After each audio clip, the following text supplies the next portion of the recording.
Qizlarjonlar, oldingi videomizda gnezdoni aniq andozasini chiqarishimizni so'rashganinglar uchun bugun sizlar bilan gnezdoni andozasini chiqarib tikishni o'rganamiz. Qizlar, bu gnezdoni andozasi bu 2 qavatda turibdi. Ochiladi, 2 qavatda bichib olamiz. Bu uzunligimiz 1 metr 15 cm, bu uzunligimiz esa 78 cm, 78 cm va buni 2 qavat qilgan paytimizda 22 cm dan mana shunaqasiga biz belgilab chiqamiz. Bu belgilab chiqqan chizig'imiz kesilmaydi.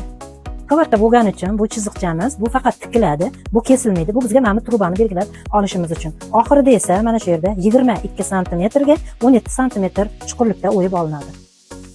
Mana andozamiz tayyor bo'ldi. Endi buni materialni ustiga qo'yib, kiyadigan joyimizni o'chadigan ruchka bilan, parda o'chib ketadigan ruchka bilan chizib chiqamiz. Bu ketib qoladi qizlar dazmolda. Belgilab oldik.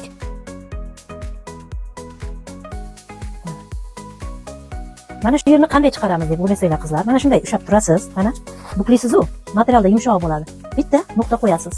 Yana bunisiga qilasiz. Bitta nuqta qo'yasiz va mana shu ichidagi aylanani chiqarib olasiz. Bo'ldi, andozamiz tayyor bo'ldi. Endi buni kesib olamiz.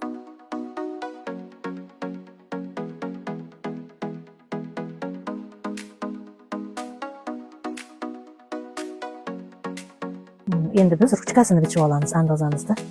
55-56 cm bizga yetadi.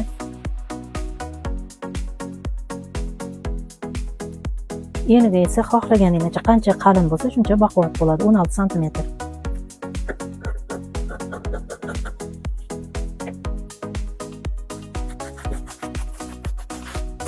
Mana shunaqa 2 qavat bo'ladi. Buni esa shunday tikib olamiz.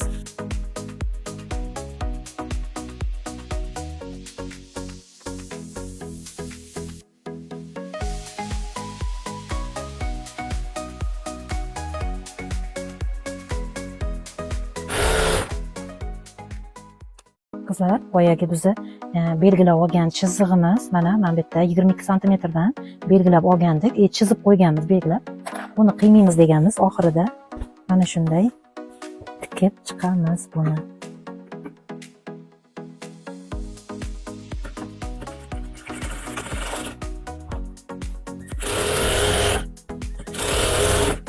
Qizlarjonlar, bu oxirgi etapdamiz hozir.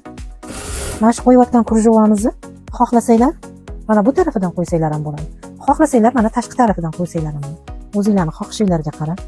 Bunaqa krujova bo'lmasa, boshqacha xb krujavalardan qo'yib tiksanglar ham bo'ladi. Har xil bezak berib tikaverasizlar. Jonlar, mana gnezdomiz tayyor bo'ldi. Endi buni ichiga sintefonlarni solamiz.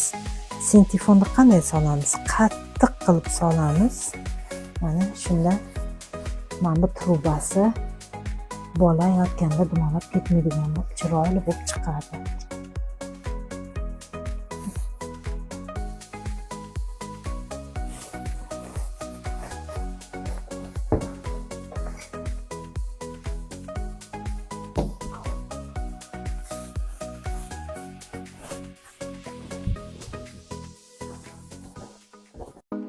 Qizlarjonlar, yana bitta narsa aytish esimdan chiqib ketibdi. Eniga 5 cm o'sha materialdan kesib olib, buni mana shunaqa lentichka tikib olamiz va lentichkani bunaqasiga qayirtirib, gnezdoni yig'ib olish uchun ip tikib olsak bo'ladi. Buni magazinda lenta tiksak ham bo'ladi. Agar yo'q bo'lsa, o'zimizga bo'lsa, mana shunaqa qilib materialimizni o'zidan tikib olsak ham bo'ladi. Mana gnezdimizni ham tugatdik, sintefonlarimizni solib. Endi mana shu ikkita joyini tikib olamiz. Qizlar, boya mana bu krujovani qo'ygandik-ku. Bu yerda 2 cm krujovani pastdan tikkanimiz uchun mana shu shnurli ip shuni ichidan o'tadi va aylanasiga sop chiqiladi va mana shu ip oxirida tortib boylanadi.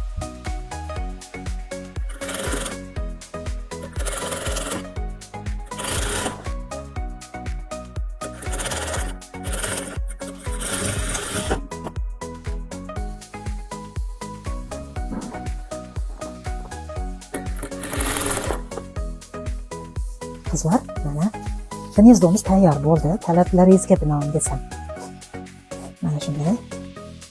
Mana boyagi shnurchali ipimiz tortgandan keyin uzun bo'ladi.